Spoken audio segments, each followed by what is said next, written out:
ഹരി ഓം ഹരി ഓം.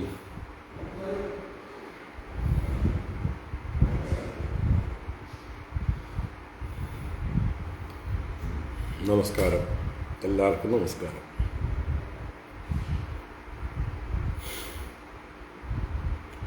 ഓം ശുക്ലാംബരധരം വിഷ്ണും ശശിവർണം ചതുർഭുജം പ്രസന്നവദനം ധ്യായേത് സർവവിഘ്നോപശാന്തയേ. ഗുരവേ സർവലോകാനാം വിഷജേ ഭവരോഗിണാം നിധയേ സർവവിദ്യാനാം ദക്ഷിണാമൂർത്തയേ നമഃ. ജന്മാദ്യസ്യ യതോന്മയാദിതരതശ്ചാർത്തേഷ്വഭിജ്ഞസ്വരാട് തേനേ ബ്രഹ്മഹൃദായ ആദികവയേ മുഹ്യന്തി യത്സൂരയഃ. തേജോ വാരിമൃതാം യദാ വിനിമയോ യത്ര ത്രിസർഗോ മൃഷാ ധാംനാ സ്വേന സദാ നിരസ്തകുഹകം സത്യം പരം ധീമഹി. ധർമ്മഃ പ്രോജ്ജിതകൈതവോത്ര പരമോ നിർമ്മത്സരാണാം സതാം വേദ്യം വാസ്തവമത്ര വസ്തു ശിവദം താപത്രയോന്മൂലനം. ശ്രീമദ്ഭാഗവതേ മഹാമുനികൃതേ കിം വാ പരൈരീശ്വരഃ സദ്യോ ഹൃദ്യവരുദ്ധ്യതേത്ര കൃതിഭിഃ ശുശ്രൂഷുഭിസ്തൽക്ഷണാത്. നിഗമകൽപതലോർഗളിതം ഫലം സുഖമുഖാദമൃതദ്രവസംയുതം പിബത ഭാഗവതം രസമാലയം മുഹുരഹോ രസികാ ഭുവി ഭാവുകാഃ. നാരായണം നമസ്കൃത്യ നരം ചൈവ നരോത്തമം ദേവീം സരസ്വതീം വ്യാസം തതോ ജയമുദീരയേത്. യം പ്രവ്രജന്തമനുപേതമപേതകൃത്യം ദ്വൈപായനോ വിരഹകാതര ആജുഹാവ.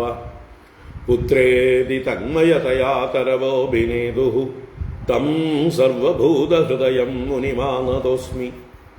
യസ്വാനുഭാവമഖിലശ്രുതിസാരമേകം അധ്യാത്മദീപമതിഥിദീർഷതാം തമോന്തം സംസാരിണാം കരുണയാഃ പുരാണഗുഹ്യം തം വ്യാസസൂനുമുപയാമി ഗുരും മുനീനാം. മൂകം കരോതി വാചാലം പങ്കും ലംഘയതേ ഗിരിം യത്കൃപാതമഹം വന്ദേ പരമാനന്ദമാധവം. യം ബ്രഹ്മാ വരുണേന്ദ്രരുദ്രമരുതഃ സ്തുന്വന്തി ദിവ്യൈസ്തവൈഃ വേദൈഃ സാംഗപദക്രമോപനിഷദൈഃ ഗായന്തി യം സമഗാഃ. ധ്യാനാവസ്ഥിതതദ്ഗതേന മനസാ പശ്യന്തി യം യോഗിനോ യസ്യാന്തം ന വിദുഃസുരാസുരഗണാഃ. ദേവായ തസ്മൈ നമഃ. കോമളം കൂജയൻ വേണും ശ്യാമളോയം കുമാരകഃ വേദവേദ്യം പരം ബ്രഹ്മ ഭാസതാം പുരതോ മമ. ഭൂതൈർമഹദ്ഭിര്യ ഇമാ പുരോ വിഭുഃ നിർമ്മായ ചേദേയതമൂഷു പൂരുഷഃ. ഭുങ്ക്തേ ഗുണാൻ ഷോഡശാത്മകഃ സോലംഘൃഷീഷ്ട ഭഗവാൻ വജാംസി മേ. സച്ചിദാനന്ദരൂപായ വിശ്വോത്പത്യാദിഹേതവേ താപത്രയ വിനാശായ ശ്രീകൃഷ്ണായ വയം നുമഃ. കൃഷ്ണായ വാസുദേവായ ഹരയേ പരമാത്മനെ പ്രണതക്ലേശനാശായ ഗോവിന്ദായ നമോ നമഃ. കൃഷ്ണായ വാസുദേവായ ദേവകീനന്ദനായ ച നന്ദഗോപകുമാരായ ഗോവിന്ദായ നമോ നമഃ. നമഃ പങ്കജനാഭായ നമഃ പങ്കജമാലിനേ നമഃ പങ്കജനേത്രായ നമസ്തേ പങ്കജാംഗ്രയേ. പീതാംബരം കരവിരാജിത ശംഖചക്രകൗമോദഗീ സരസിജം കരുണാസമുദ്രം രാധാസഹായമതിസുന്ദരമന്ദഹാസം വാതാലയേശമനിശം ഹൃദി ഭാവയാമി. വാതാലയേശമനിശം ഹൃദി ഭാവയാമി. ഓം നമോ ഭഗവതേ വാസുദേവായ. ഓം നമോ നാരായണായ.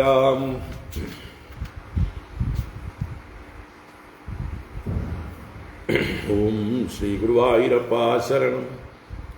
ഓം നമഃ പരമഋഷിഭ്യോ നമഃ പരമഋഷിഭ്യഃ ശ്രീ ഗുരുഭ്യോ നമഃ.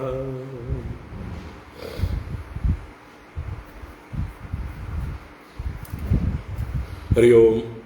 എല്ലാവർക്കും നമസ്കാരം. എല്ലാവർക്കും ശുഭസായാഹ്നം. ഭാഗവത ജ്ഞാനഗംഗയിലേക്ക് സുസ്വാഗതം. സുസ്വാഗതം. നാരായണ.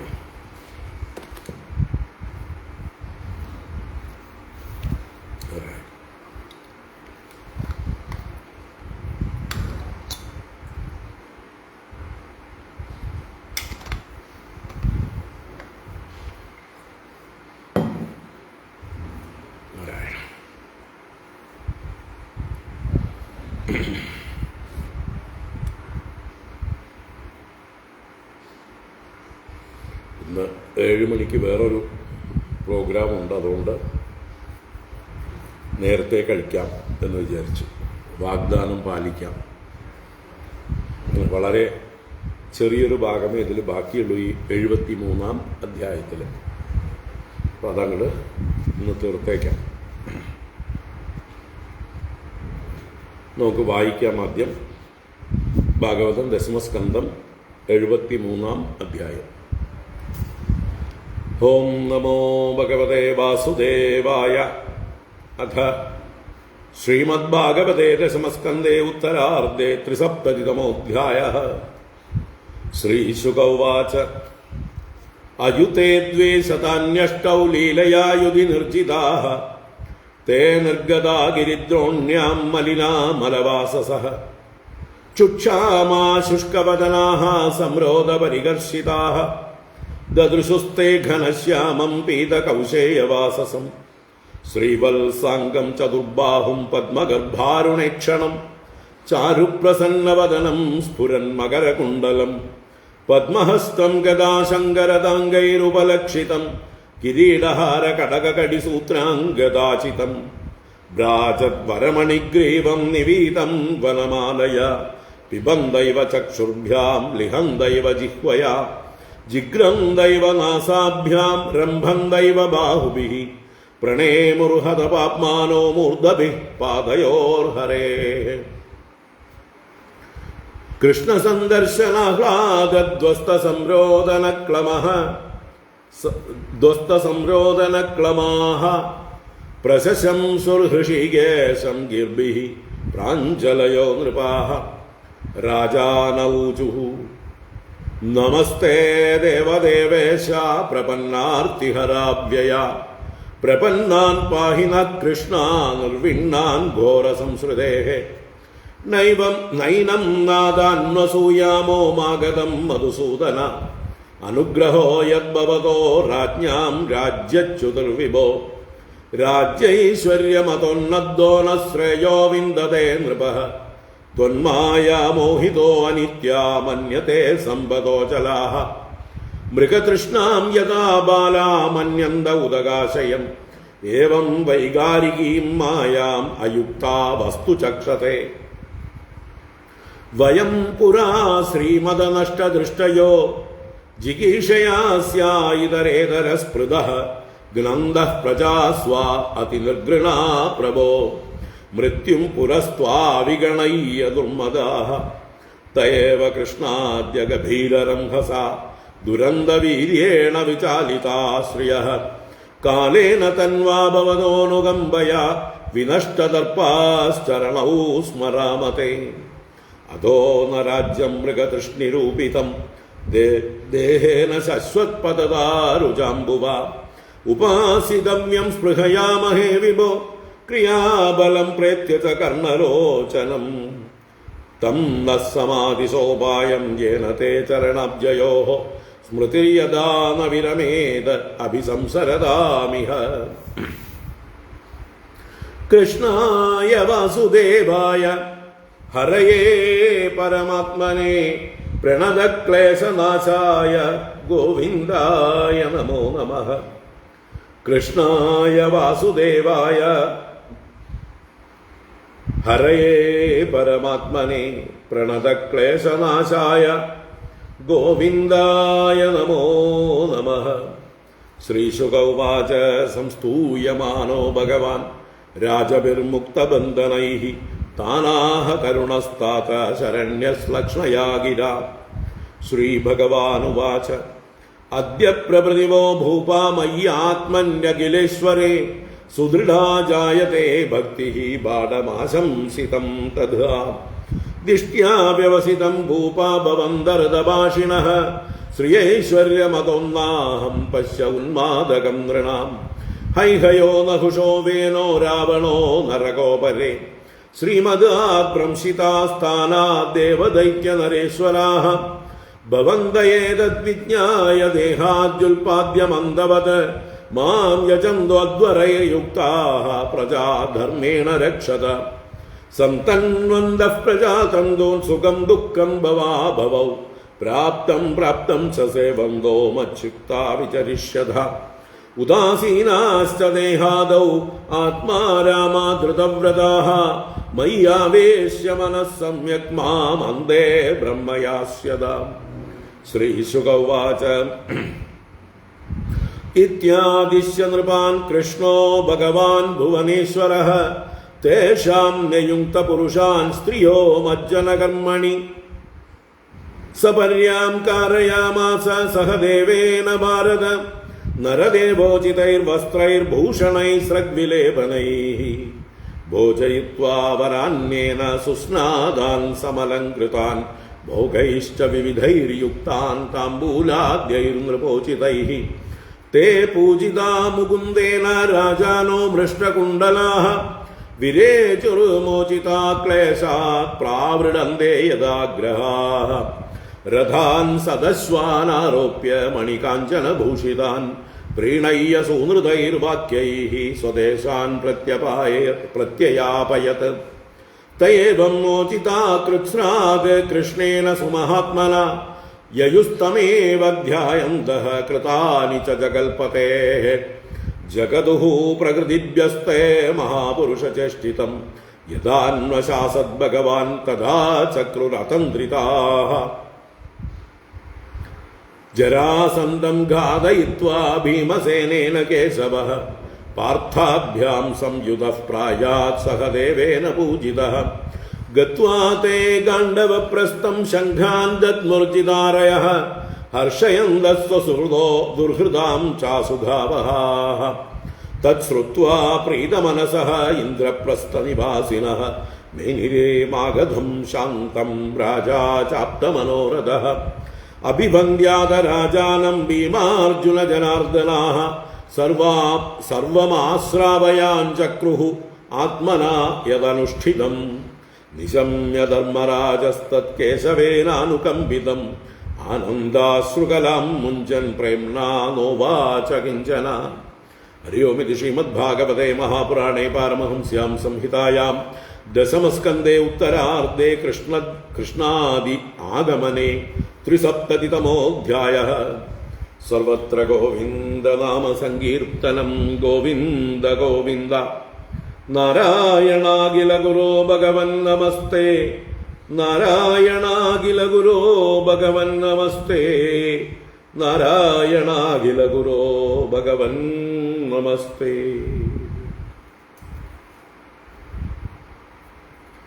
ഹരി ഓം. എല്ലാവർക്കും ഒരിക്കൽ കൂടെ നമസ്കാരം. എല്ലാവർക്കും ശുഭസായാഹ്നം. ഭാഗവത ജ്ഞാനഗംഗയിലേക്ക് സുസ്വാഗതം. സുസ്വാഗതം. നമ്മൾ യുധിഷ്ഠിരൻ്റെ രാജസൂയ യാഗം അതിൻ്റെ പ്രാരംഭ അംഗമായി ദിഗ്വിജയം, അതിനുശേഷം മഗധദേശത്തേക്ക് ജരാസന്ധനെ ജയിക്കാനായിക്കൊണ്ട് ഭഗവാനും ഭീമാർജുനന്മാരും ബ്രാഹ്മണ വേഷത്തിൽ ചെല്ലുന്നതും ദ്വന്ദ്വയുദ്ധം ഭിക്ഷയായി യാചിക്കുന്നതും ജരാസന്ധൻ അത് അനുവദിക്കുന്നതും ജരാസന്ധൻ ഭീമസേനനെ തനിക്ക് എതിരാളിയായി തിരഞ്ഞെടുക്കുന്നതും അങ്ങനെ അവർ തമ്മിൽ 27 ദിവസം നീണ്ടുനിന്ന ദ്വന്ദ്വയുദ്ധം അവസാനം തളർന്ന ഭീമനെ ആശ്വസിപ്പിച്ചും തലോടിയും ശക്തി പ്രാപിപ്പിച്ച ഭഗവാൻ പിന്നീട് ഭീമസേനന് ജരാസന്ധനെ വധിക്കാനുള്ള ഉപായം പറഞ്ഞു കൊടുത്തു. അതനുസരിച്ച് ജരാസന്ധനെ കാലുവാരി നിലത്ത് വീഴ്ത്തി. ഒരു കാലിൽ ഭീമസേനൻ തൻ്റെ കാൽ കൊണ്ട് ചവിട്ടിപ്പിടിച്ച് മറ്റൊരു കാലിനെ ഗുദം മുതൽക്ക് അങ്ങോട്ട് പിളർത്തി രണ്ടാക്കി എടുത്ത് വലിച്ചെറിഞ്ഞു. അങ്ങനെ ജരാസന്ധ വിജയം കഴിഞ്ഞു. ജരാസന്ധ പുത്രനായ സഹദേവനെ രാജാവാക്കി വാഴിച്ചു. ജരാസന്ധന്റെ കാരാഗൃഹത്തിൽ കിടന്നിരുന്ന രാജാക്കന്മാരെ 20,800 പേരെ ഭഗവാൻ മോചിപ്പിച്ചു. അതായിരുന്നു കഴിഞ്ഞ അധ്യായം.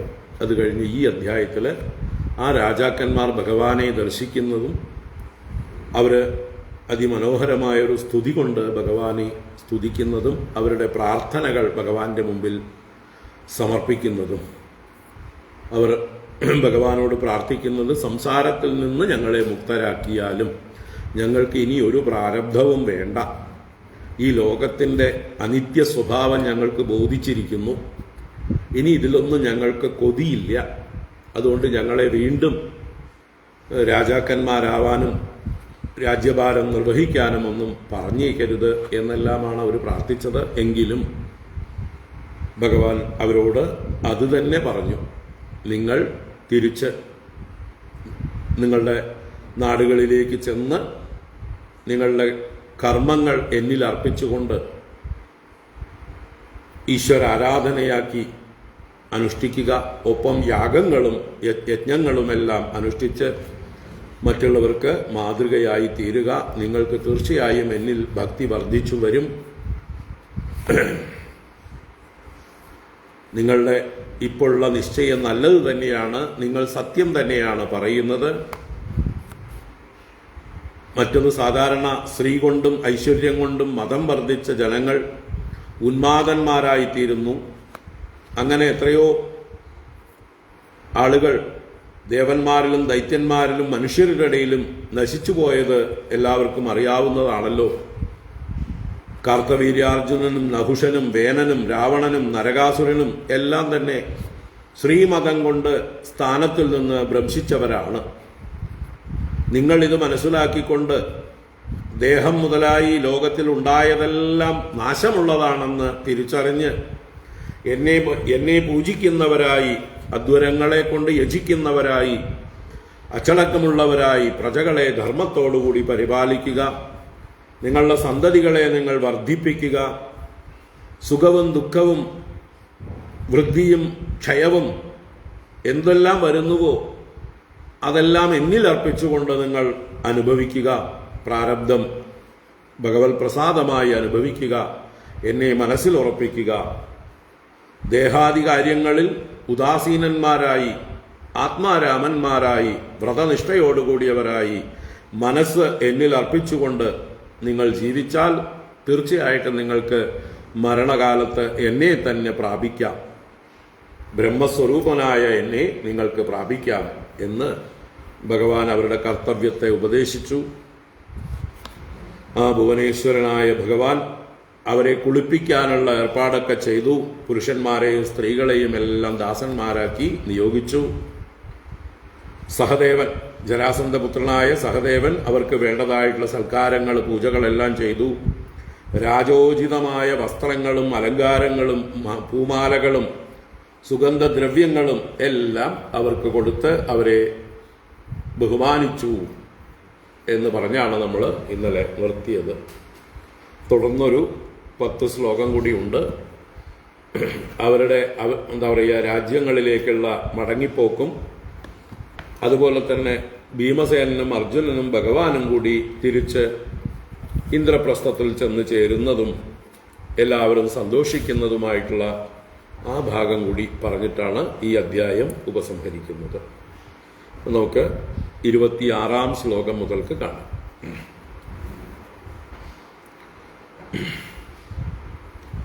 ഓം നമോ ഭഗവതേ വാസുദേവായ.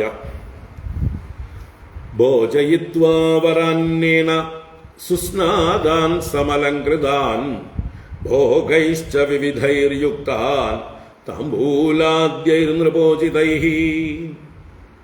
ഭോജയിത്വാ വരാന്യേന സുസ്നാദാൻ സമലങ്കൃതാൻ ഭോഗൈശ്ച വിവിധൈർയുക്താൻ താംബൂലാദ്യൈർനൃപോചിതൈഃ. അങ്ങനെ ഇവരെ കുളിപ്പിക്കാൻ പുരുഷന്മാരെയും സ്ത്രീകളെയും എല്ലാം നിയോഗിച്ചു എന്നൊക്കെ പറഞ്ഞു. അങ്ങനെ സുസ്നാദാൻ നല്ലതുപോലെ അല്ലെ, വളരെ കാലത്തിന് ശേഷമാണ് അവരൊന്നും മര്യാദയ്ക്ക് കുളിച്ചിട്ടുണ്ടാവുക. അപ്പോൾ അത് നന്നായിട്ട് തന്നെ കുളിച്ചു, എണ്ണ തേച്ചൊക്കെ നല്ലോണം ലേപനങ്ങളൊക്കെ പുരട്ടിയിട്ടൊക്കെ കുളിച്ചു എന്നർത്ഥം. സുസ്നാദന്മാരായ സമലങ്കൃതാൻ, സമ്യക് അലങ്കൃതാൻ, നന്നായി അലങ്കരിക്കപ്പെട്ടവരും. സഹദേവൻ അവർക്ക് വേണ്ട നല്ല വസ്ത്രങ്ങൾ, രാജോചിതമായ വസ്ത്രങ്ങളും ആഭരണങ്ങളും ഒക്കെ കൊടുത്തു എന്ന് പറഞ്ഞു. അപ്പൊ അങ്ങനെയുള്ള വസ്ത്രാഭരണങ്ങളെ കൊണ്ടെല്ലാം ഭൂഷിതരായി വരാന്നേന ഭോജയിത്വ. വരാന്നം എന്ന് പറഞ്ഞാലോ ശ്രേഷ്ഠമായ അന്നം, ഉത്കൃഷ്ടമായ ഭക്ഷണങ്ങൾ, അധിക്കുന്നതെല്ലാം അന്നം. അദ്യതേ അത്തിച ഭൂതാനി തസ്മാദന്നം പ്രചക്ഷതേ.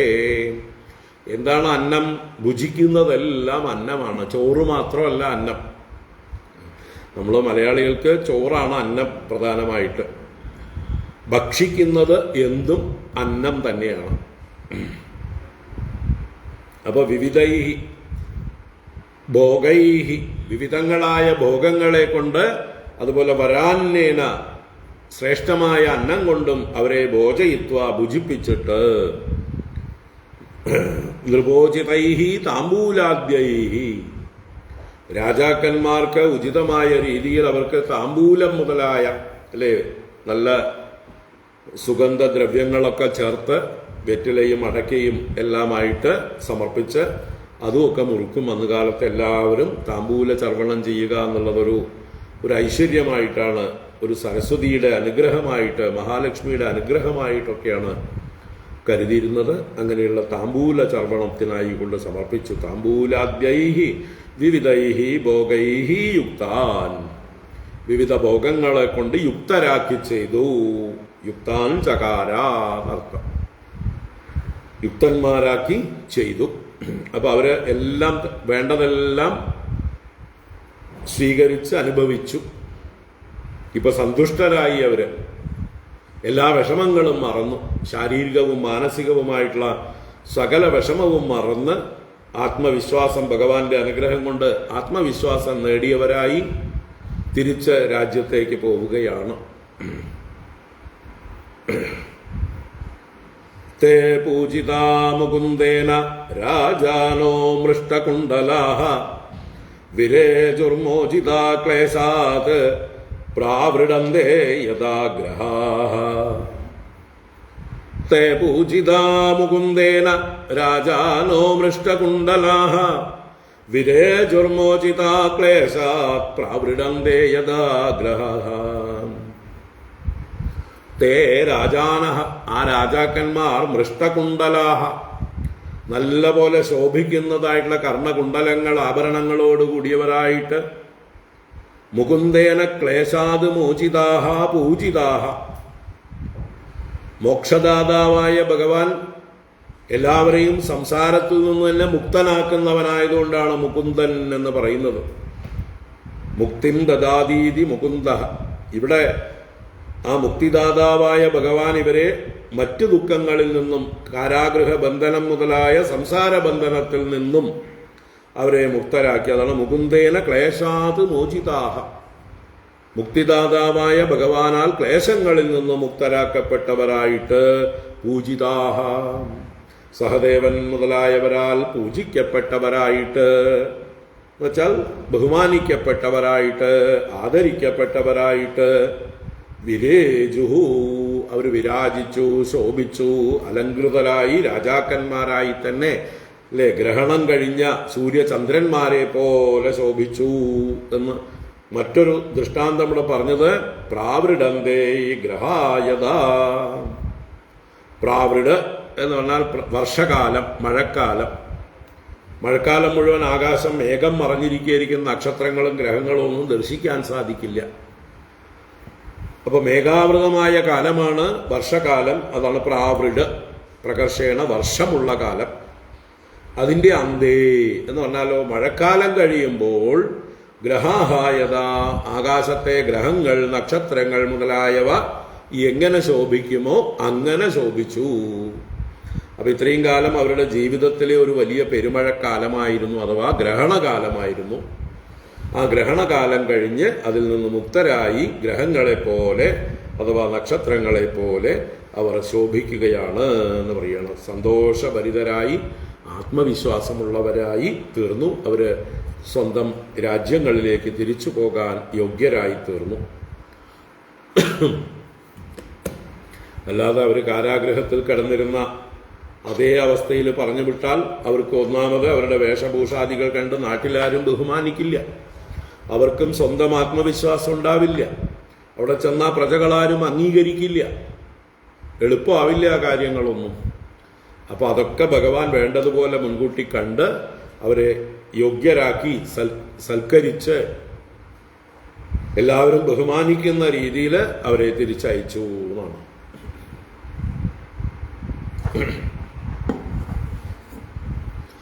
രഥാൻ സദശ്വാനാരോപ്യ മണികാഞ്ചനഭൂഷിതാൻ പ്രീണയ്യ സൂനൃതൈർവാക്യൈഃ സ്വദേശാൻ പ്രത്യയാപയത്. രഥാൻ സദശ്വാൻ ആരോപ്യ മണികാഞ്ചനഭൂഷിതാൻ പ്രീണയ്യ സൂനൃതൈർവാക്യൈഃ സ്വദേശാൻ പ്രത്യയാപയത്. അപ്പൊ നല്ല രഥങ്ങൾ അവർക്ക് ഇവിടുന്ന് കൊടുത്തുവിട്ടു. അതാണ് മണികാഞ്ചനഭൂഷിതാൻ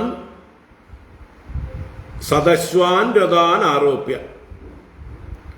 മണികാഞ്ചനഭൂഷിതാൻ, മണി എന്നാൽ രത്നം, കാഞ്ചനം എന്നാൽ സ്വർണം. അപ്പോ സ്വർണവും രത്നവും കൊണ്ട് അലങ്കരിക്കപ്പെട്ട ഭൂഷിതങ്ങളായ സദശ്വാൻ രഥാൻ, സദശ്വങ്ങളോടുകൂടിയ രഥം എന്ന് പറഞ്ഞാൽ എന്താ? നല്ല അടക്കമുള്ള കുതിരകളെ കെട്ടിയ രഥം. അടക്കമില്ലാത്ത കാട്ടുകുതിരകളല്ല എന്നർത്ഥം. അപ്പൊ അവരുടെ വ്യക്തിത്വം പോലെ തന്നെ ഇന്ദ്രിയ നിയന്ത്രണമുള്ളവരായി തീർന്നുവല്ലോ, അവർ അടക്കമുള്ളവരായി തീർന്നു. അതിന്റെ പ്രതീകാത്മകമായി പുറത്ത് അവരുടെ കുതിരകളും അടക്കമുള്ളതായിരുന്നു എന്ന് പറയാം.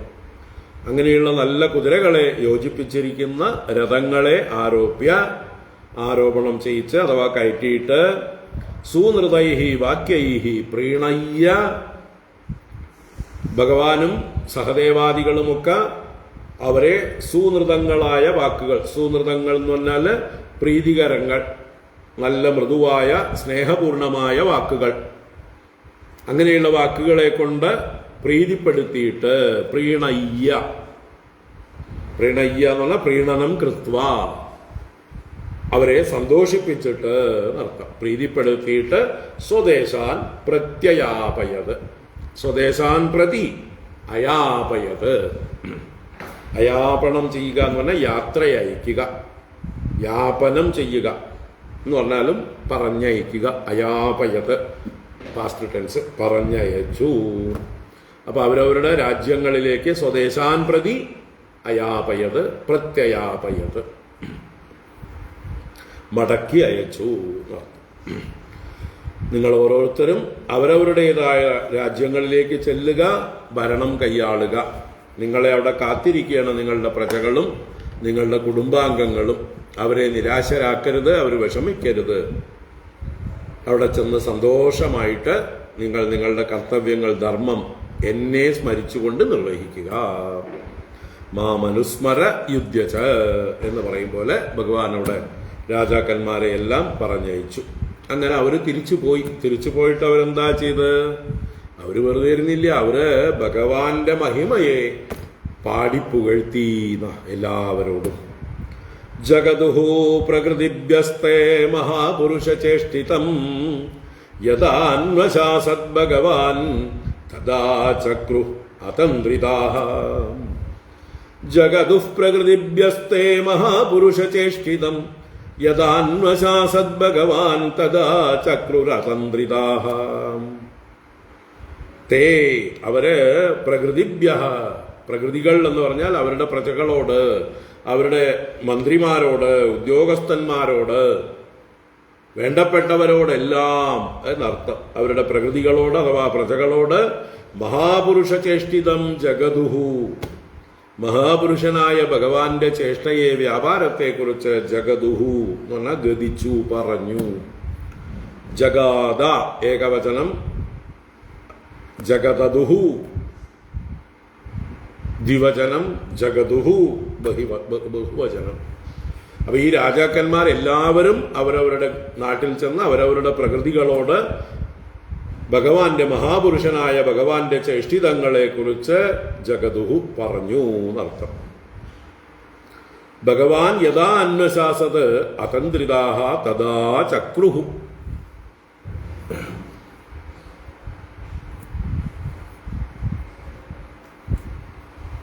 ഏതാ ശ്ലോകം വിട്ടത്?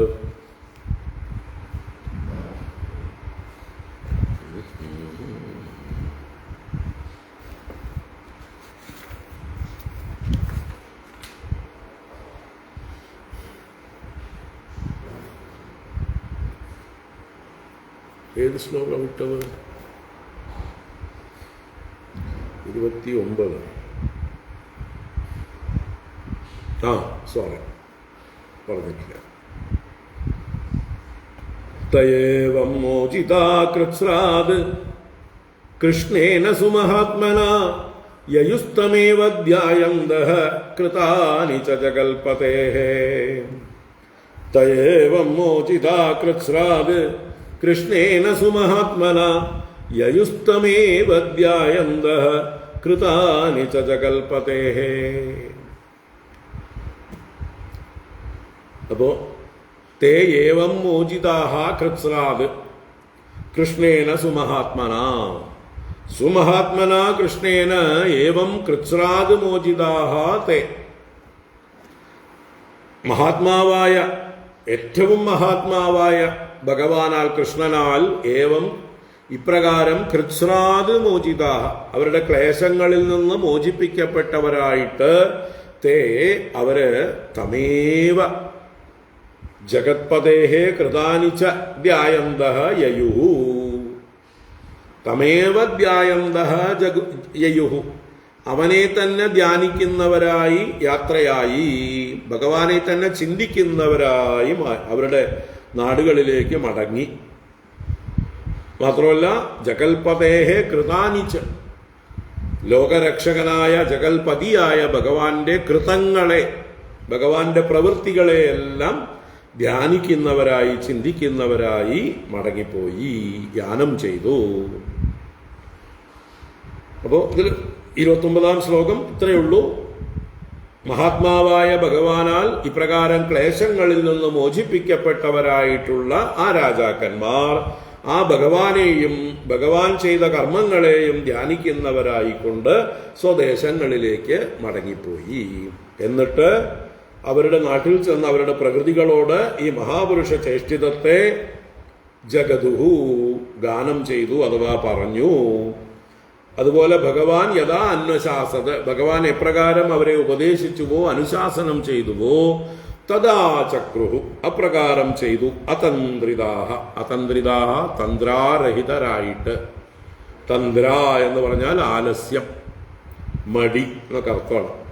അപ്പൊ മടി കൂടാതെ, ആലസ്യം കൂടാതെ ഭഗവാൻ എന്ത് പറഞ്ഞുവോ അതിനെ നല്ല ജാഗ്രതയോടെ ശുഷ്കാന്തിയോടെ പരിപാലിച്ചു. ഇതാണ് നമ്മളും ഒക്കെ ചെയ്യേണ്ടത്. പക്ഷെ നമുക്ക് ആലസ്യം അല്ലേ നമ്മളെ പിടികൂടുന്നു, സ്വാർത്ഥത നമ്മളെ പിടികൂടുന്നു. അങ്ങനെ നമ്മൾ ഭഗവാൻ പറഞ്ഞതെല്ലാം മറക്കുന്നു. ഭഗവാൻ പറഞ്ഞതാണ് വേദങ്ങളും ശാസ്ത്രങ്ങളും ധർമ്മശാസ്ത്രങ്ങളും ഒക്കെ. അതനുസരിച്ച് ജീവിക്കുന്നതാണ് ഭഗവാനെ പൂജിക്കുക എന്ന് പറയുന്നതിൻ്റെ അർത്ഥം. ഭഗവാന്റെ സേവ, ഭഗവത് സേവ എന്ന് പറഞ്ഞാല് ഭഗവാന്റെ വിഗ്രഹം വെച്ചോ പത്മമിട്ടോ ഒരു വിളക്ക് വെച്ചിട്ടോ കലശം വെച്ചിട്ടോ സഹസ്രനാമം ചൊല്ലി അർച്ചന ചെയ്യലോ വിവിധ നിവേദ്യങ്ങൾ കൊണ്ട് നേദിക്കലോ അതൊന്നുമല്ല മുഖ്യമായിട്ടുള്ള ഭഗവത് സേവ. അതൊക്കെ ഭഗവത് സേവയുടെ പ്രതീകങ്ങളാണ്.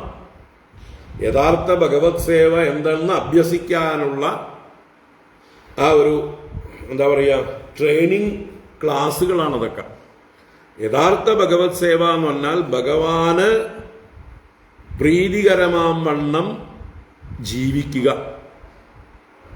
ഞാൻ എന്ത് ചെയ്താൽ ഭഗവാൻ സന്തോഷിക്കും എന്ന് എപ്പോഴും ഉള്ളിൽ ചിന്തയുണ്ടായിരിക്കണം. നമ്മളൊരു സ്ഥാപനത്തിൽ ജോലി ചെയ്യുമ്പോൾ ആ സ്ഥാപനത്തിൻ്റെ ഉടമസ്ഥൻ അദ്ദേഹം സന്തോഷിക്കുന്നത് പോലെ ജോലി ചെയ്യണം നമ്മൾ, എങ്കിലേ നമുക്ക് അവിടെ സ്ഥാനം ഉണ്ടാവുള്ളൂ. നമുക്ക് സ്ഥിരമായിട്ട് അതേ സ്ഥാപനത്തിൽ തന്നെ തുടർന്നും ജീവിക്കണം എന്നുണ്ടെങ്കിൽ അദ്ദേഹത്തിൽ നിന്ന് തൊഴിൽ കിട്ടി അതിൻ്റെ വരുമാനം കൊണ്ട് കുടുംബം പോറ്റണം എന്നുള്ള ചിന്തയുണ്ടെങ്കിൽ എന്തു വേണം?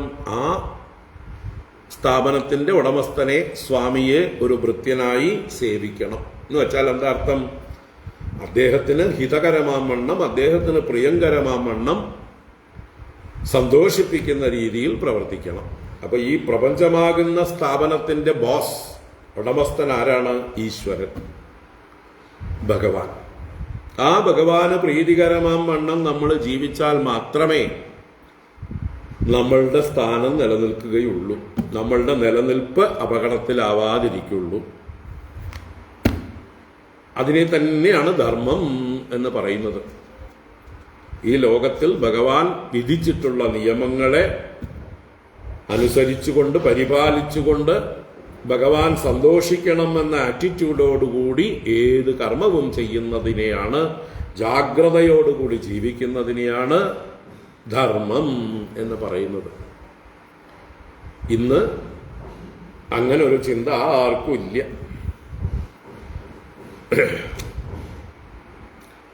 ഭഗവാനെ സ്മരിക്കലേ ഇല്ല. ഭഗവാനെ സ്മരിച്ചാലല്ലേ ഭഗവാന് എന്തിഷ്ടമാകും എന്ന് ചിന്തിക്കുള്ളൂ. ഞാൻ ചെയ്യുന്നതെല്ലാം ഭഗവാന് ഇഷ്ടമാകുന്നുണ്ടോ, അദ്ദേഹത്തിന് പ്രീതികരമാവുന്നുണ്ടോ എന്ന് എപ്പോഴും എന്ത് ചെയ്യുമ്പോഴും ചിന്തിക്കേണ്ടതാണ്. അതിനെയാണ് നമ്മൾ ഭാഗവത ധർമ്മം, കർമ്മയോഗം എന്നൊക്കെ പറയുന്നത്, യജ്ഞം എന്നൊക്കെ പറയുന്നത്, പൂജ എന്നൊക്കെ പറയുന്നത് അതാണ്. കായേന വാചാ മനസേന്ദ്രിയൈർവാ ബുദ്ധ്യാത്മനാ വാ പ്രകൃതേ സ്വഭാവാത് കരോമി യദ്യത് സകലം പരസ്മൈ നാരായണായേതി സമർപ്പയാമി എന്ന ഭാവം. സ്വകർമ്മണാ തമഭ്യർച്ച്യ സിദ്ധിം വിന്ദതി മാനവഃ, ഭഗവാന്റെ ഉപദേശം.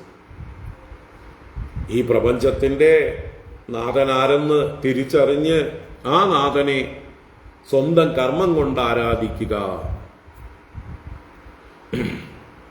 ഇത് തന്നെയാണ് ഈ രാജാക്കന്മാർ ചെയ്തത്. ഇത് തന്നെയാണ് നമ്മൾ ഓരോരുത്തരും ചെയ്യേണ്ടത്. ഏതോ എവിടെയോ നടന്ന ഏതോ രാജാക്കന്മാരുടെ കഥയല്ല ഇവിടെ പറയുന്നത്. ഭഗവാൻ ലോകത്തിലുള്ള സകലരോടും ഇതുതന്നെയാണ് ഉപദേശിക്കുന്നത്. നിങ്ങൾ ഓരോരുത്തരും നിങ്ങളുടെ കർമ്മം കൊണ്ട് ഈ ജഗത് നായകനായ, ജഗന്നാഥനായ എന്നെ ആരാധിക്കൂ. ഞാൻ തന്നെയാണ് നിങ്ങളുടെ പിതാവും മാതാവും ദാതാവും പിതാമഹനും എല്ലാം. ആ എന്നെ തിരിച്ചറിഞ്ഞുകൊണ്ട് എൻ്റെ പ്രീതിക്കനുസരിച്ച് നിങ്ങൾ ജീവിച്ചാൽ നിങ്ങൾക്ക് എൻ്റെ എല്ലാ അനുഗ്രഹങ്ങളും ഒപ്പമുണ്ടാകും. അല്ല, നിങ്ങൾ എന്നെ ധിക്കരിച്ചുകൊണ്ടാണ് ജീവിക്കുന്നതെങ്കിൽ പിന്നെ ഞാനൊന്നും പറയുന്നില്ല, നിങ്ങളെ ഇവിടെ ആവശ്യമില്ല എന്ന് ഞാൻ തീരുമാനിക്കും. അല്ലേ? അങ്ങനെ തന്നെയല്ലേ നമ്മൾ വീട്ടിൽ ജോലിക്കാരെ വെക്കുന്നത്? എന്തിനു വേണ്ടിയിട്ടാ?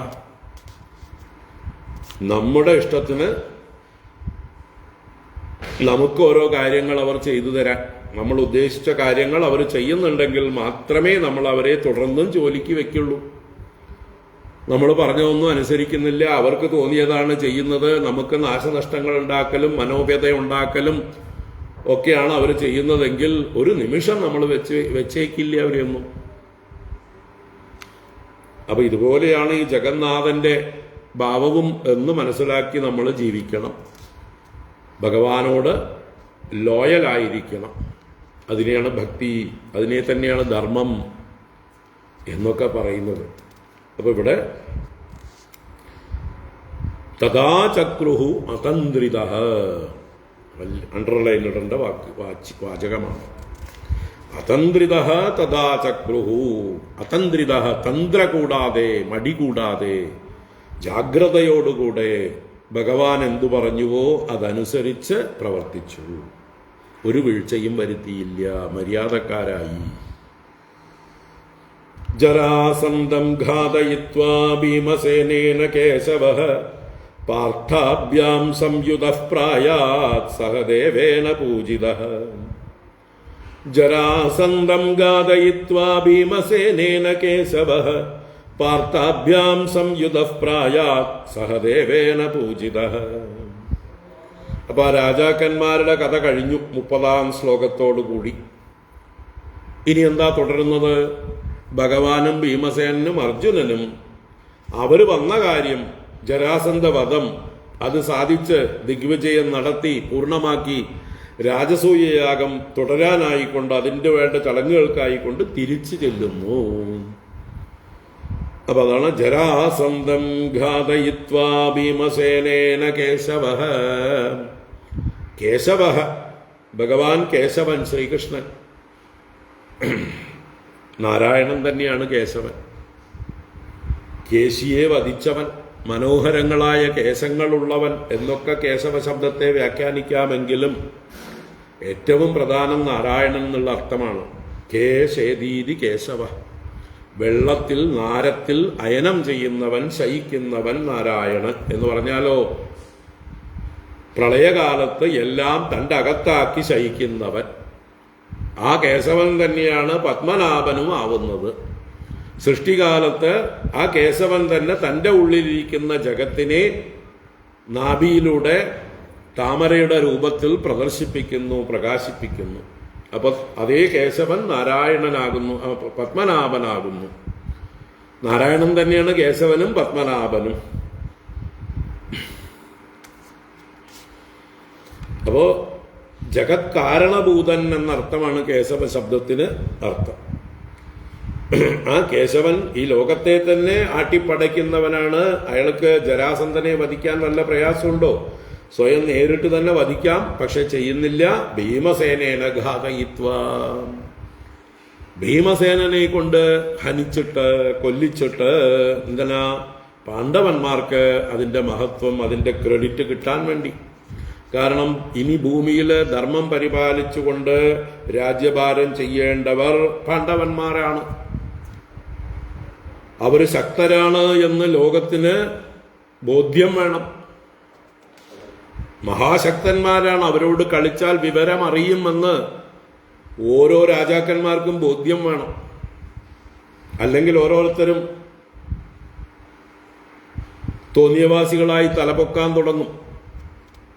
അപ്പൊ അവരാരും തലപൊക്കരുത്. അവരെല്ലാം യുധിഷ്ഠിരനെ അനുസരിക്കുന്നതായിട്ടുള്ള നല്ല സാമന്തന്മാരായിരിക്കാൻ അവരുടെ ശക്തി ലോകത്തിന് ബോധ്യം വരണം. അപ്പൊ അതുകൊണ്ടാണ് ഭഗവാൻ ഭീമസേനനെ കൊണ്ട് തന്നെ ജരാസന്ധനെ വധിപ്പിച്ചത്. ഇതൊക്കെ ഭഗവാന്റെ പ്ലാനിൽ എപ്പോഴോ ഉണ്ട്. സ്ക്രീൻ പ്ലേയില് ഭഗവാൻ എന്നോ എഴുതി വെച്ചിട്ടുണ്ട്. ജരാസന്ധൻ മധുരാപുരിയെ 17 പ്രാവശ്യം ആക്രമിച്ചപ്പോഴും പരാജയപ്പെടുത്തിയപ്പോഴും ബലരാമൻ കൊല്ലാൻ പോയപ്പോഴും കൊല്ലാതെ വിട്ടതും 18-ാം പ്രാവശ്യം വന്നപ്പോഴും വേണമെങ്കിൽ കൊല്ലാമായിരുന്നു, പക്ഷെ ഭീരുവിനെ പോലെ യുദ്ധം ചെയ്യാതെ അവിടുന്ന് ദ്വാരകയിലേക്ക് പലായനം ചെയ്യുന്നതും എല്ലാം ഭഗവാന്റെ സ്ക്രിപ്റ്റ് അനുസരിച്ചാണ്. നേരത്തെ തന്നെ സ്ക്രിപ്റ്റ് എഴുതി വെച്ചിട്ടുണ്ട്. എന്ത്? ഇവനെ കൊല്ലേണ്ടത് പാണ്ഡവന്മാരാണ്, ഭീമസേനനാണ്. ഭീമസേനെ കൊണ്ട് ഈ ശക്തനെ 20,800 രാജാക്കന്മാരെ കാരാഗ്രഹത്തിൽ അടച്ച 10,000 ആനയുടെ ശക്തിയുള്ള അനേക ദിഗ്വിജയങ്ങൾ നടത്തിയിട്ടുള്ള ഈ ജരാസന്ധനെ വധിച്ചു കഴിയുമ്പോൾ ലോകം കിട്ടുകിടാന്ന് വിറയ്ക്കും ഭീമസേനെയും പാണ്ഡവരെയും കാണുമ്പോൾ. ചെസ് കളിയില് രാജാവിനെ ചെക്ക്മേറ്റ് ആക്കി കഴിഞ്ഞാൽ കളി കഴിഞ്ഞു. പിന്നെ അവിടെ എത്ര മറ്റ് കരുക്കളുണ്ടെങ്കിലും കാര്യമൊന്നുമില്ല, അല്ലേ? അതിനെയൊക്കെ ജയിച്ചു കഴിഞ്ഞു. ആരെ ജയിച്ചാൽ? രാജാവിനെ ജയിച്ചാൽ. ഇതുപോലെയാണ് ജരാസന്ധനെ ജയിച്ചു കഴിഞ്ഞാൽ ഭൂമിയിലെ സകല രാജാക്കന്മാരെയും ജയിച്ചതിന് തുല്യമാണ്. അവരൊക്കെ അടങ്ങിക്കൊള്ളും.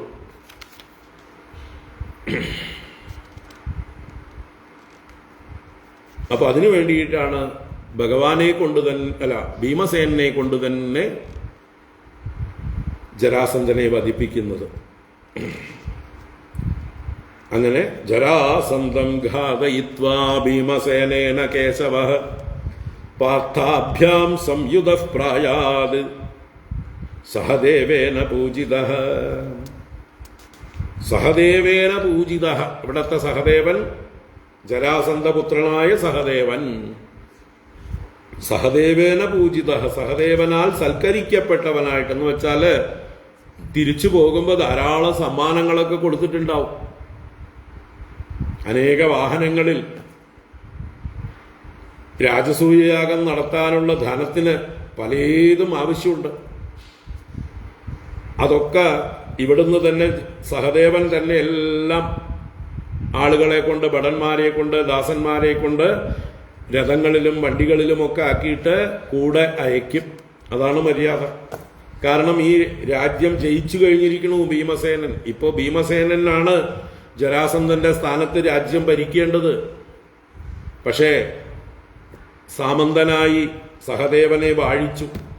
അപ്പൊ സഹദേവൻ സ്വന്തം വിധേയത്വം വെളിവാക്കിക്കൊണ്ട് എന്തൊക്കെ സമ്മാനങ്ങൾ കൊടുക്കാമോ അതെല്ലാം കൊടുത്തയച്ചു എന്നാണ് ഇവിടെ പൂജിത എന്നുള്ള വാക്കിന്റെ അർത്ഥം. അല്ലാതെ സഹദേവൻ ഇരുന്ന് ഭീമസേനെയും അർജുനെയും കൃഷ്ണനെയും എന്താണ് നമോ നമഃ നമോ നമഃ നമോ നമഃ എന്ന് പറഞ്ഞ അർച്ചന ചെയ്തു എന്നല്ല. പൂജിത സൽകൃത, സൽകൃത നല്ലതുപോലെ സമ്മാനങ്ങൾ കൊടുത്ത് എന്താ പറയുക, യാത്രയാക്കി. അങ്ങനെ പാർത്ഥാഭ്യാം സംയുത. പാർത്ഥാഭ്യാം എന്ന് പറഞ്ഞാൽ ദ്വാഭ്യാം പാർത്ഥാഭ്യാം. ആരാണ് രണ്ട് പാർത്ഥന്മാര്? ഭീമസേന അർജുനാഭ്യാം. ഭീമസേനനും അർജുനനുമാകുന്ന രണ്ട് പാർത്ഥന്മാരോട് സംയുത ചേർന്നവനായിട്ട് ഭഗവാൻ പ്രായാത് പ്രകർഷേണ അയാത് യാനം ചെയ്തു. എവിടേക്ക്? ഇന്ദ്രപ്രസ്ഥത്തേക്ക് മടങ്ങിപ്പോയി. ഗത്വാ തേ ഗാണ്ഡവപ്രസ്ഥം ശങ്കാൻ ദദ്മുർജിതാരയഃ ഹർഷയന്തഃ സ്വസുഹൃദോ ദുർഹൃതാം ചാസുഗാവഃ. ഗത്വാ തേ ഗാണ്ഡവപ്രസ്ഥം ശങ്കാൻ ദദ്മുർജിതാരയഃ ഹർഷയന്തഃ സ്വസുഹൃദോ ദുർഹൃതാം ചാസുഗാവഃ. തേ ഗാണ്ഡവപ്രസ്ഥം ഗത്വാ. അവിടെ ഗാണ്ഡവപ്രസ്ഥം, ഗാണ്ഡവം എന്ന വനത്തെ ദഹിപ്പിച്ചിട്ടാണ് അവിടെയാണ് ഇന്ദ്രപ്രസ്ഥം. അപ്പൊ രണ്ടും ഒന്ന് തന്നെ. ഗാണ്ഡവപ്രസ്ഥം എന്നാൽ ഇന്ദ്രപ്രസ്ഥം. ആ ഇന്ദ്രപ്രസ്ഥം ഗത്വാ തേ ശങ്കാൻ ദദ്മുഹു ജിതാരയഃ. ജിതാരയഃ ശത്രുക്കളെ ജയിച്ചവരായ, ജരാസന്ധൻ എന്ന ശത്രുവിനെ ജയിച്ചവരായ 3 പേരും ശങ്കാൻ ദദ്മുഹു അവരവരുടെ ശംഖങ്ങളെ മുഴക്കി. പാഞ്ചജന്യം ഋഷികേശോ ദേവദത്തം ധനഞ്ജയഃ പൗണ്ഡ്രം ദദ്മൗ മഹാശങ്കം ഭീമകർമാ മൃഗോദരഃ. ഈ ശ്ലോകം എവിടേക്കും ചേരും, ക്രമത്തിൽ തന്നെ വന്നിട്ടുമുണ്ട്.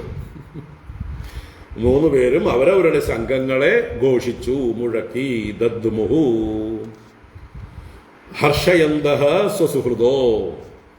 അവരുടെ ശംഖധ്വനി സ്വസുഹൃദഃ ഹർഷയന്തഃ.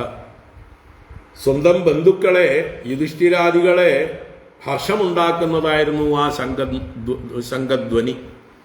ഭീമസേനന്റെയും അർജുനന്റെയും ഭഗവാന്റെ പാഞ്ചജന്യവുമെല്ലാം കേട്ട് കഴിയുമ്പോൾ തന്നെ എത്രയോ ദൂരത്തുനിന്ന് തന്നെ എല്ലാവർക്കും മനസ്സിലാവും, അതാ വിജയശ്രീ ലാളിതരായി വരുന്നു എന്നെല്ലാവരെയും സന്തോഷിപ്പിക്കുന്ന ആ ശംഖധ്വാനത്തോടുകൂടെ സ്വസുഹൃദഃ ഹർഷയന്തഃ ദുർഹൃതാം ച അസുഗാവഃ. ആരുടെയെങ്കിലും ഹൃദയത്തിൽ ദുഷ്ടതയുണ്ടോ അഥവാ ഇവർക്ക് ശത്രുതയുണ്ടോ, ഭഗവാനോടോ ഭീമസേനോടോ അർജുനനോടോ പാണ്ഡവന്മാരോടോ ശത്രുതയുള്ള ആളുകൾക്ക് അസുഗാവഹ, അസുഖത്തെ ആവഹിക്കുന്നതാണ്, അസ്വസ്ഥതയുണ്ടാക്കുന്നതാണ്. ഇനിയിപ്പോ ദുര്യോധനാദികളൊക്കെ രാജസൂയയാഗം നടത്താനായിട്ട് സഹായികളായിട്ട് വന്നു ചേർന്നിട്ടുണ്ടാവും അല്ലേ? ദുര്യോധനൻ, കർണൻ, ദുശാസനൻ, ശകുനി മുതലായവരൊക്കെ ഇവിടെ വന്നു ചേർന്നിട്ടുണ്ടാവും. അപ്പൊ അവരാണ് ദുർഹൃത്തുക്കൾ. ആ ദുർഹൃത്തുക്കൾക്ക് അവർ പ്രാർത്ഥിക്കുന്നത് ജരാസന്ധൻ ഇവരുടെ പണി കഴിക്കണേ, അർജുനനും ഭീമസേനനും കൃഷ്ണനും ഒന്നും മടങ്ങി വരരുതേ എന്ന് പ്രാർത്ഥിച്ചു കൊണ്ടിരിക്കുന്നവരായിരിക്കും ദുർഹൃത്തുക്കൾ. അങ്ങനെയുള്ള ദുർഹൃത്തുക്കൾക്ക് അസുഖത്തെ ആവഹിക്കുന്നത്, അസ്വസ്ഥതയെ ഉണ്ടാക്കുന്നത്, അസൂയയെയും ഭയത്തെയും ജനിപ്പിക്കുന്നത് അതായിരുന്നു ഭഗവാന്റെയും രണ്ടുപേരുടെയും ആ ശംഖധ്വനികൾ എന്ന് പറയാൻ. അപ്പോൾ ഹർഷയന്ത സ്വസുഹൃതോ ദുർഹൃതാം ച അസുഖാവഹാഹ ശങ്കാൻ ദദ്മുഹു, ശംഖങ്ങളെ മുഴക്കി. തച്ഛ്രുത്വാ പ്രീതമനസഃ ഇന്ദ്രപ്രസ്ഥനിവാസിനഃ മേനിരേ മാഗധം ശാന്തം രാജാ ചാപ്തമനോരഥഃ. തച്ഛ്രുത്വാ പ്രീതമനസഃ ഇന്ദ്രപ്രസ്ഥനിവാസിനഃ മേനിരേ മാഗധം ശാന്തം രാജാ ചാപ്തമനോരഥഃ. തച്ഛ്രുത്വാ എന്ത് കേട്ടിട്ട്? ആ ശംഖധ്വനി കേട്ടിട്ട്. ഇന്ദ്രപ്രസ്ഥ നിവാസിനഃ പ്രീതമനസാഹ ആസൻ, ഇന്ദ്രപ്രസ്ഥ നിവാസികളെല്ലാം എന്ന് വെച്ചാൽ യുധിഷ്ഠിരന്റെ ഭൃത്യന്മാരും പ്രജകളും എല്ലാവരും, പാണ്ഡവ പക്ഷത്തുള്ള എല്ലാവരും തന്നെ എന്തായി? പ്രീതമനസഃ, പ്രീതമനസ്സരായി ഭവിച്ചു. എല്ലാവർക്കും സന്തോഷമായി, എല്ലാവരുടെ ഉള്ളിലും പ്രീതി ഉണ്ടായി. മേനിരേ മാഗതം ശാന്തം, അവർ നിശ്ചയിച്ചു. മേനിരേ എന്ന് പറഞ്ഞാൽ ചിന്തിച്ചു, അറിഞ്ഞു എന്നൊക്കെ അർത്ഥം. ദേ കൺക്ലൂഡഡ്. എന്താ കൺക്ലൂഡ് ചെയ്തത്? മാഗതം ശാന്തം. മഗധ രാജാവ് ജരാസന്ധൻ ശമിച്ചിരിക്കുന്നു.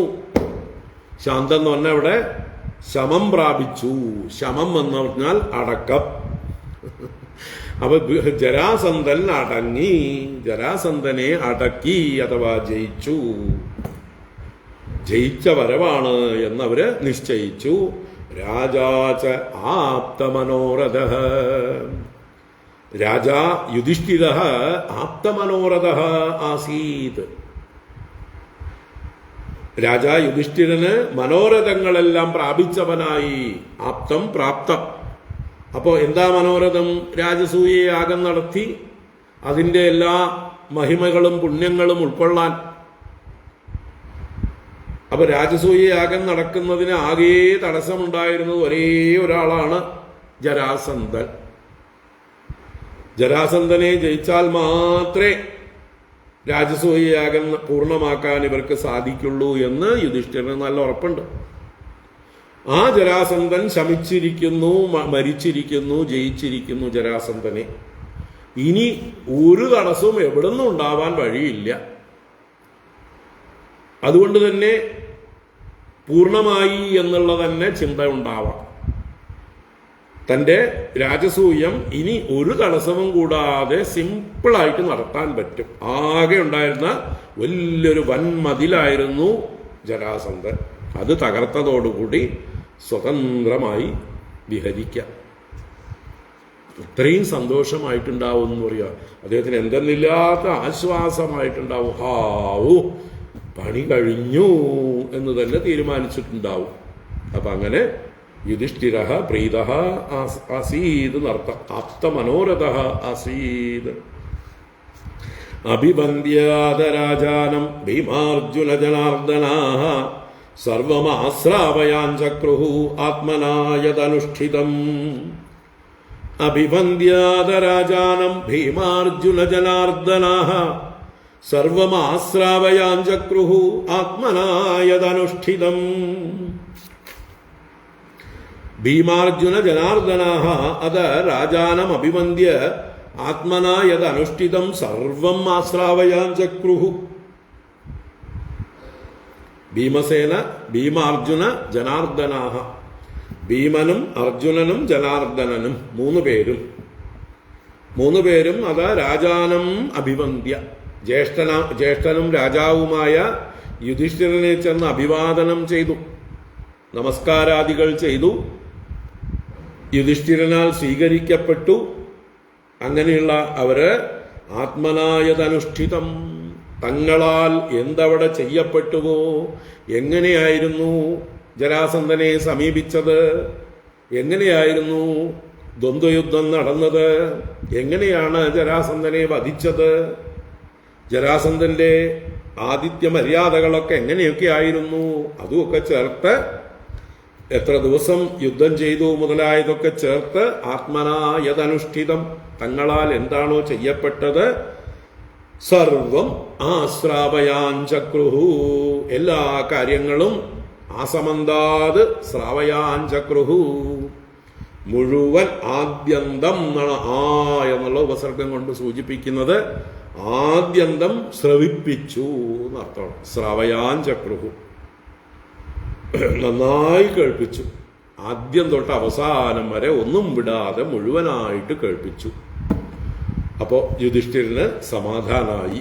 ഇനി സംശയങ്ങളൊന്നുമില്ല, ഒന്നും ചോദിക്കാനും പറയാനും ഇല്ല, സന്തോഷമായി എന്നർത്ഥം.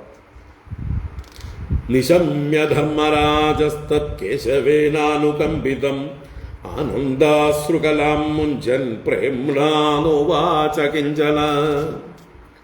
നിശമ്യ ധർമ്മരാജസ്തത് കേശവേനാനുകമ്പിതം ആനന്ദാശ്രുകലാം മുഞ്ചൻ പ്രേംണാ നോവാച കിഞ്ചന. ആ ധർമ്മരാജ കേശവേന അനുകമ്പിതം തത് നിശമ്യ. ധർമ്മരാജാവായ യുധിഷ്ഠിരൻ കേശവേന, ആ ഭഗവാൻ ശ്രീകൃഷ്ണനാൽ അനുകമ്പിതം തത് നിശമ്യ, അനുകമ്പിതം ദയ കാണിച്ചതിനെ, അനുകമ്പ കാണിച്ചതിനെ, തന്നോട് എന്തൊരു അനുകമ്പയാണ് ഭഗവാൻ കാണിച്ചത്.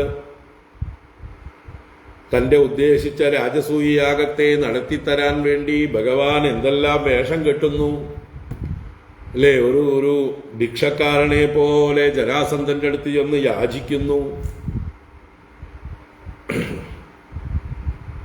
ജരാസന്ധന്റെ പരിഹാസങ്ങളൊക്കെ കേട്ടു നിൽക്കുന്നു. ജരാസന്ധൻ അവിടെ ചെന്നപ്പോ ഭഗവാനെ പരിഹസിച്ചില്ലേ, അതൊക്കെ കേട്ട് ചിരിച്ചുകൊണ്ട് നിന്നില്ലേ. അത് കഴിഞ്ഞ് ഭീമസേനൻ പരാജയപ്പെടാനായിട്ടുള്ള അവസ്ഥയില് ഭയപ്പെട്ട് കൃഷ്ണനോട് നമുക്ക് പോകാം എന്ന രീതിയിൽ, എനിക്ക് ഇയാളെ ജയിക്കാനുള്ള ശക്തിയില്ല, അതുകൊണ്ട് നമുക്ക് പതുക്കെ മുങ്ങാം എന്ന് പറയും പോലെ ഭീമസേനൻ ഭഗവാനെ സമീപിച്ചപ്പോൾ ഭഗവാൻ തലോടിക്കൊണ്ട് തന്റെ ശക്തിയെ ഭീമസേനന് പകർന്നു കൊടുത്ത് അദ്ദേഹത്തിന്റെ വേദനകളെല്ലാം മറക്കാനാക്കി അദ്ദേഹത്തെ പോഷിപ്പിച്ചു. എന്നിട്ട് പിറ്റേ ദിവസം യുദ്ധസമയത്ത് എങ്ങനെയാണ് ജരാസന്ധനെ വധിക്കേണ്ടത് എന്നുള്ള രഹസ്യവും പറഞ്ഞു കൊടുത്തു. അങ്ങനെ വിജയം നേടിക്കൊടുത്തു.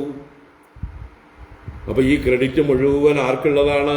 ഭീമസേനനല്ല, ഭഗവാനുള്ളതാണ് ഈ ജരാസന്ധ വധം എന്നുള്ളതിന്റെ ക്രെഡിറ്റ് മുഴുവൻ. അപ്പൊ അതിനുവേണ്ടി ഇങ്ങനെ തന്നോട് അനുകമ്പ കാണിച്ചതായിട്ടുള്ള ആ ഭഗവാന്റെ കഥകളെ, വൃത്താന്തത്തെ കേട്ടിട്ട് പ്രേമണ ആനന്ദാശ്രുകലാം മുഞ്ചൻ, ഭഗവാനോടുള്ള പ്രേമഭക്തിയോടുകൂടെ തന്റെ കണ്ണുനീര് ആനന്ദാശ്രുക്കൾ പൊഴിയുകയാണ്. അതിനെ മോചിപ്പിച്ചുകൊണ്ട് കിഞ്ചന നൗവാച, ഒന്നും തന്നെ മിണ്ടിയില്ല.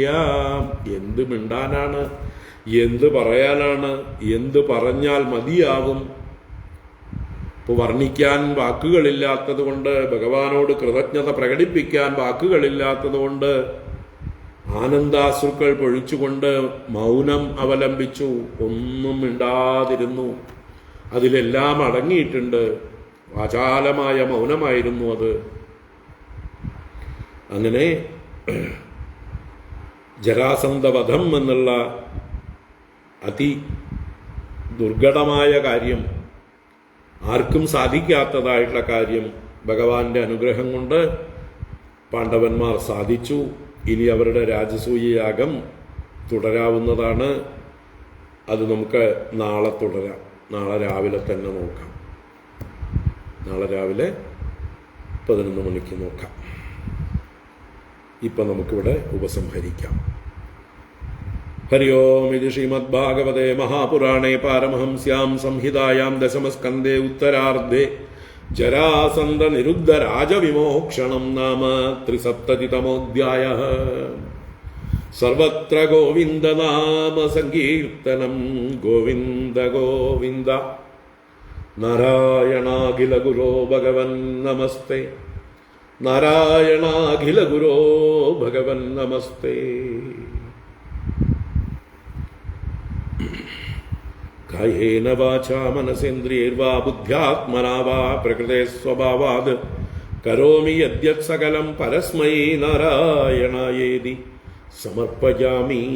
ഓം ശാന്തി ശാന്തി ശാന്തി. ഹരി ഓം ശ്രീ ഗുരുഭ്യോ നമഃ. ഹരി ഓം.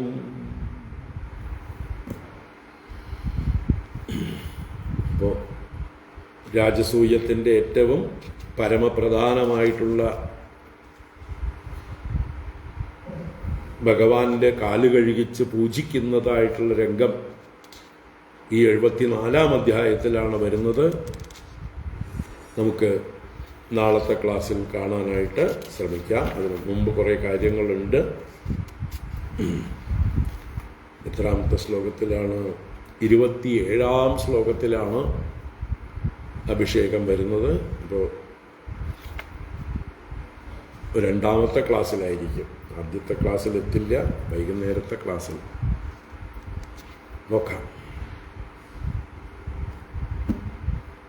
ഹരി ഓം. എല്ലാവർക്കും ശുഭരാത്രി, സുഖനിദ്ര. ഞാൻ പുറത്തു പോകേണ്ടതുണ്ട്. അധ്യാത്മാനന്ദ സ്വാമികളുമായിട്ടൊരു മീറ്റിംഗാണ്. സ്വാമിജി പാലക്കാടുണ്ട്.